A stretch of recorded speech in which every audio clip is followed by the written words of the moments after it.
Hey everyone, and welcome to today's webinar, Sustainability for Small Lab. Real talk, real solution. I'm glad you could join us. Today we are diving into something that's on a lot of people's mind. How do small lab science lab become more sustainable without huge budget or major overhauls? We are talking real challenges, but also real practical ways to make a difference. To help us unpack all of this, we got Stephen Miller with us. He's an executive director and the founder of the LabRenew, and he's been working hands-on with lab with over 30 years to help them cut energy use, reduce waste, and work more efficiently, all without compromising the science. We will chat about how things have changed for small lab, creative way to save energy and reduce waste, how to choose the right supplier, and what the future of sustainable science might look like. So whether you're in a startup lab, part of a lean research team, or just curious how to make your lab greener, this one's for you. So let's get into it. So Stephen, to kick things off, based on all your experience, how have you seen the role of small science company evolve when it comes to adopting sustainable practice? I imagine they face some very different challenges compared to bigger institution, right?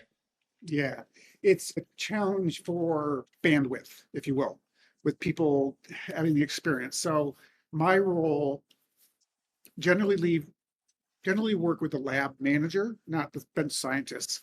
And so when I meet with the lab manager, they're going, I'm the lab manager. We got 20 bench scientists. We're doing really great science, but we want to limit our impact on the planet. And it's hard because they got no money, they don't know where to start, and they got no direction. So what we come in and say, okay, let's start with the basics. Let's talk about your red bag waste. Let's talk about your glove recycling. What are you doing with your cold storage? What are you doing with your fume hoods? All this stuff costs no money. And so we can get traction with them before, so we can build an experience for them. So they can say to their team, look what we've done. It didn't cost us any money. So that's what we do. Now let's talk energy. Corning really emphasizing reducing energy consumption in their guide, which can be tough when you're working with complex equipment. For smaller lab, if, especially, what are some smart, cost-effective strategy you think work to lower energy use without sacrificing research quality? So my whole career has been about energy efficiency. So when I got to laboratories, I started out in the paper mills of Maine. That's where I started and worked through all the business models. And then when I got to laboratories about 10 years ago, it became important to me to understand the basics. Laboratories use 20% more energy than any other building model around. So simple things. Take your ULT, ultra low temp freezer, from -80 to -70. Does not affect your samples. Go onto my website at Cambridge Sustainable Labs.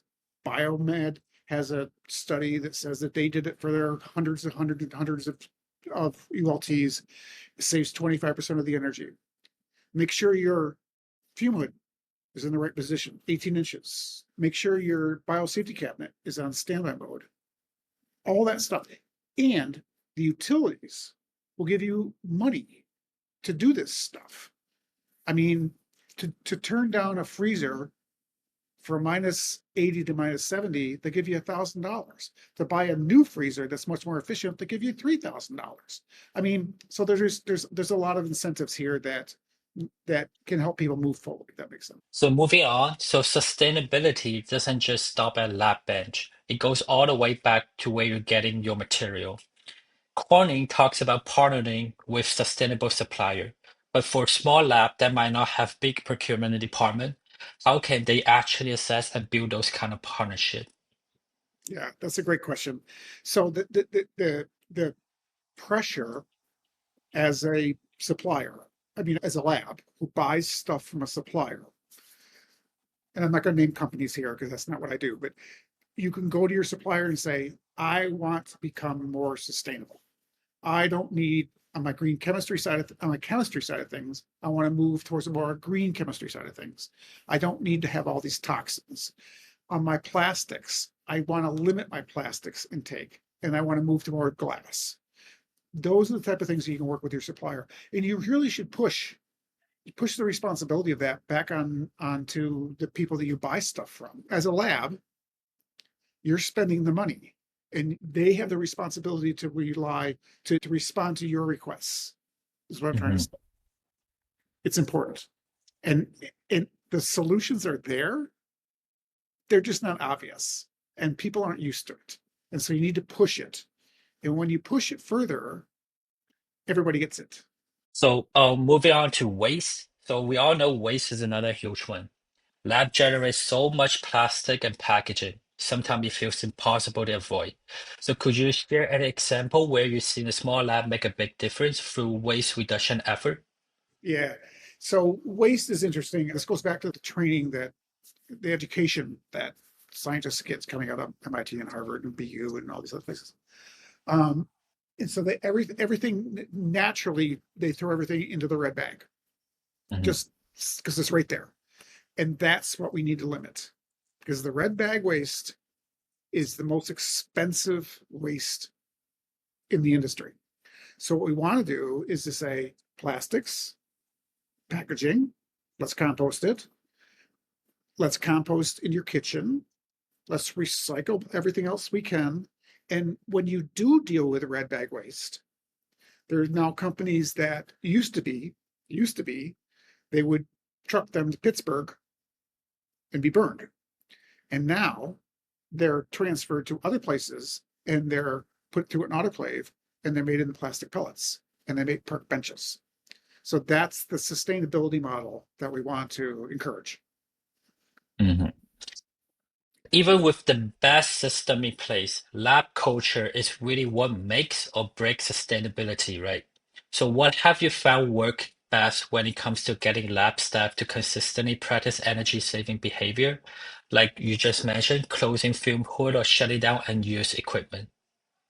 It's about establishing success. It's about coming in and saying, you're not spending so much on your waste. It's you're recycling your gloves. You're doing really good things that didn't cost you any money. And look at the impact you're having. And then you grow upon that. So then you can get the corporate culture of a bigger organization to say, well, let's buy more efficient equipment. Let's think about how we use things in a different way. But it's to start small because it's really important to not interrupt people's science and interrupt what they're doing. What we want to do is to put in their mind to think about things differently. Last but not least, to wrap things up, let's look ahead. What trend or innovation are you most excited about in lab sustainability right now? And how can small labs start preparing to adopt some of those future forward practices? Yeah, green chemistry. I mean, I'm not even there yet, but I'm getting there and I'm understanding how we can move towards non toxic chemistry practices. I'm not a scientist, I'm a sustainability guy, but I'm getting there and I'm learning and I'm bringing those solutions to our clients. So I think that's really our next threshold is green chemistry.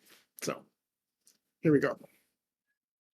Thank you very much, Stephen Miller. It was a really informative session, and thank you guys for joining us. Thank you. Thank you so much for watching our video. If you found our content helpful, give us a like, drop a comment below, and subscribe for more conversation on lab sustainability. If you want to support the work we're doing, check out the link in the description to learn more and get involved. Together, we can build a better, greener future, one lab at a time. See you in the next video.